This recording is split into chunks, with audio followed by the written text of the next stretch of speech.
Hi, and welcome to Sewing Mojo. So today I am going to bring an idea of making your own apron. So for this one, you can do just hand sewing or just a machine, or you can do a bit of both. Some of the stitches I would recommend is slip stitch, front stitch, back stitch, accordion stitch, otherwise known as zigzag stitch, and then a forward stitch. Also, back stitch on a sewing machine. So some of the materials you'll need is fabric, ribbon, if that's what you want to make your waist part or the neck part of, thread, needles, a pin cushion, pins, and then buttons or beads for decorations. So first up, for me, I decided to make half of the apron out of masks to reuse some masks that I had from COVID that I didn't want to throw away because I didn't want them to end up in the waste. So I just sewed them all together until I started to make these panels. Now, once I had a few of these panels, I sewed all of them together till it made this little square. And once I did that, it was when I decided I would make it double-sided. So on the other side, I picked out a fabric that was made of puppies because I thought they were really cute and I had some ideas for the waist part. So once I had that together, I then continued on and sewed after pinning them all together. After this, I went ahead and made the neck piece. Now I made the neck piece by the dog part. I went ahead and measured my own neck. So I made this very specifically for myself. And once I had measured my neck, I then cut out the fabric that I needed, sewed it together, and then I turned it inside out. So for this entire thing, I sewed it so that way it was inside out first, and then I would flip it onto the right side. And for this one, it was a little bit hard because of the fact that it wasn't like a pillow, it wasn't like the bottom or the top part.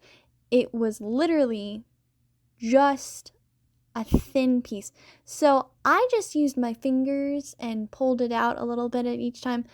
You can also use a hanger, or there's different devices you can buy that are just made for pulling fabric through. So once I pulled the fabric through, I then went ahead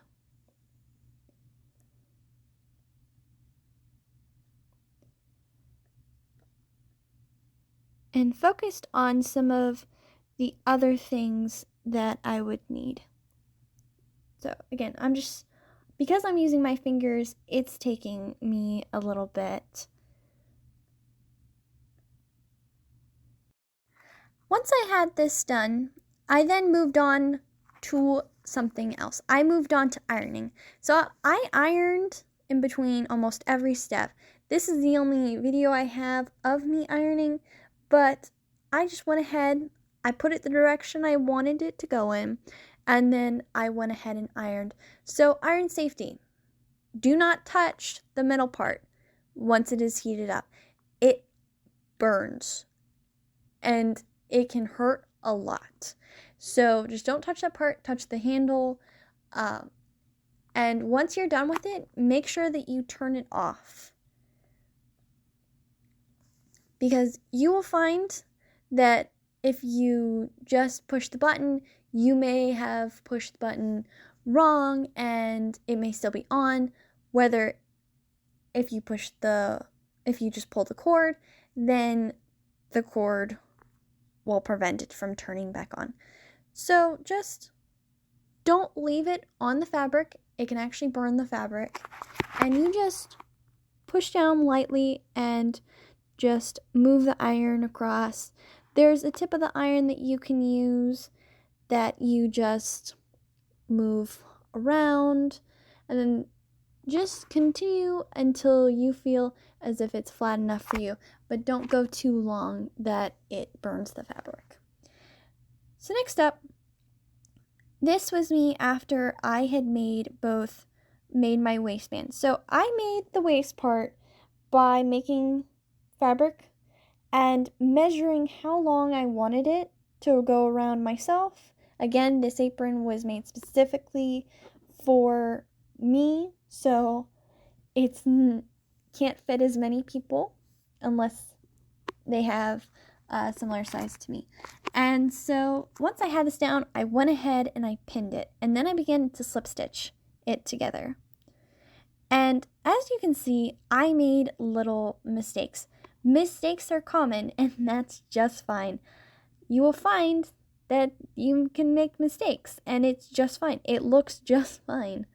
Now, if you want it for someone special and you want it just right, then there are ways you can seam rip it, or you can just cover it up with a different piece of fabric. But for myself, I was actually quite happy that there were some mistakes in mine because it showed how much I worked on it. So this is showing the little mistake that I noticed that if it was someone who didn't notice, they wouldn't realize it was there. So you can lightly see that a bit of the thread is showing through. So it's very small, but it's still there. So this is at the very end. I have sewed it all together, and there are a few mistakes in it that you might notice if you're me or if you're directly looking for them. But all in all, I really liked how this turned out. It turned out very nice, and I wasn't expecting how much I would love it. So as you can see some of the threading on which I did, and technically these should be hidden parts, but I found that I really liked it because it gave it sort of a DIY look. And as you can see on this side, it's all the masks, all the fabrics that I used, and I felt really accomplished because they were made out of masks that I was originally going to just throw away. But as you can see, I changed the waist on this side, so it's the puppies on this side, and I really liked it. And this right here is how I felt on me. I did realize that I probably should have added a dart in the middle that would have brought them both the sides together more, so that way it didn't look like it flopped a little bit on the chest part. But I like the way that it turned out. I thought it was really cute. Mine, I didn't put any beads or buttons because I'm boring like that, but it was a lot of fun to make.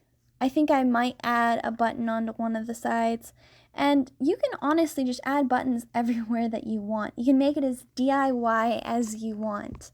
And that's what I love so much about making my own apron, because it was made for me and I could put in all of my own designs and all of my own flares. Thank you so much, and I hope this gives you an idea of making your very own apron.